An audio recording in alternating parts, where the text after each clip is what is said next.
We got 20 million jobs we need to create, and I think the U.S. economy is capable of creating around 2 to 4 million jobs per month. Now, if you pretend COVID goes away and disappears today, that means we're within, say, 4 to 8 months of being fully restored back to normal.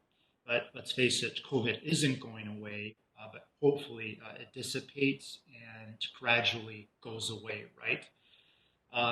My concern is 1/3 of the U.S. economy revolves around basically four states: California, Texas, Florida, and New York. California is about 15% of America's economy. Texas and New York each are close to 10% of America's economy, and Florida is around 5%. Where is COVID widespread right now? California, Texas, Florida, still in New York. A lot of unknowns, but it's not going to serve us well if the states that account for over 1/3 of our economy are now struggling with COVID. And then what happens if there's a second wave? What if the vaccines don't get approved until next year? If the vaccines do get approved, what if the effective rate is only 50%, or only works on 50% of the people that take it? A lot of unknowns out there.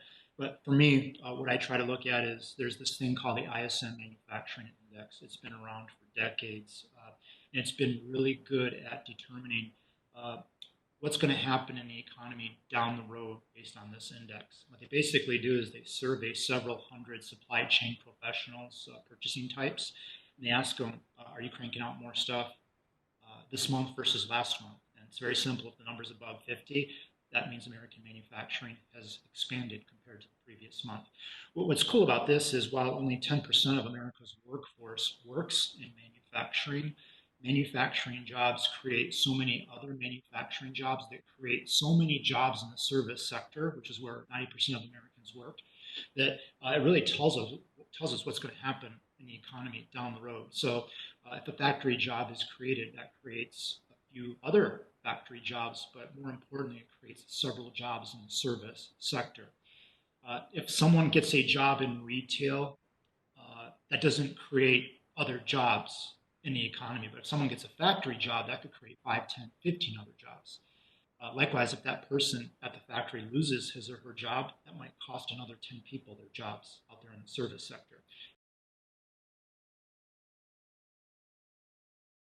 When you're in a recession or things aren't going well, like right now, if we see the ISM Manufacturing Index above 50, and that might tell us where we're at 6 to 12 months down the road.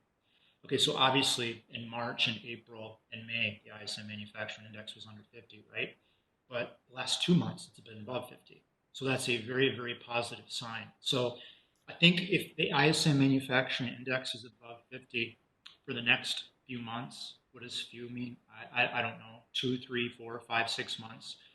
That would imply longer term that the economy is going to be in a very, very good place. Okay. So again, the way I look at it is the U.S. economy is capable of creating 2 to 4 million new jobs a month. We've already started that process. I think we're going to be out of this in 6 to 12 months. And the thing I'm going to be watching is the ISM Manufacturing Index staying above 50. And if it's not, it's going to be basically one step forward, two steps backwards. America's best friend is a strong global economy.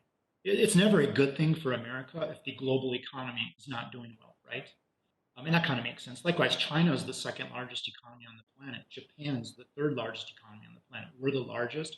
We don't want China to do worse. We don't want Japan to do worse. We don't want the global economy not to do well because our economy depends on the global economy. Now, yes, much of the global economy revolves around what happens in the United States, but likewise, what happens in the global economy impacts us. So one of the reasons, and one of the things that could potentially keep the ISM Manufacturing Index from contracting and not being above 50 is that the overall global economy is still so bad that people don't buy our stuff. That's very possible. I keep saying the X factor is COVID. The other part of this too is if the other economies in the world are not in a position to recover post-COVID, that's going to hurt us. I mean, we can't stand alone in the global economy. The United States is 20 to 25% of the entire Earth's economy, but That means that 75 to 80% is outside of the United States, and our economy is tied to that 80%, in particular manufacturing, because so much of what we manufacture leaves the United States and is exported. If they're not buying our stuff, that's going to impact that ISM manufacturing index. American manufacturing is not going to hire as many people, and then not as many jobs in the service sector are going to be created, which is where most Americans work. I'm bullish on the American economy because I have tons of data that proves we should be. Like our economy grew every year from 1991 to 2008, the Great Recession. No one's ever seen that before. How's your economy grow every year for 17 years? We got out of the Great Recession in like 1 or 2 years. And then our economy grew for over 10 years in a row, right? 131 consecutive months. Think about all the crazy stuff that happened during that time period. The dot-com bubble that burst, the real estate bubble, the Great Recession, the banking crisis, September 11th, Iraq, Afghanistan, corporate scandal with Tyco and Enron. The list is endless. All of the stuff that's happened, like in the last 20 to 30 years, most countries would have been devastated and maybe never have recovered from those things. That stuff happens to us and we recover. We have an economy that's capable of growing to crank out as many jobs as we need to put people to work that want jobs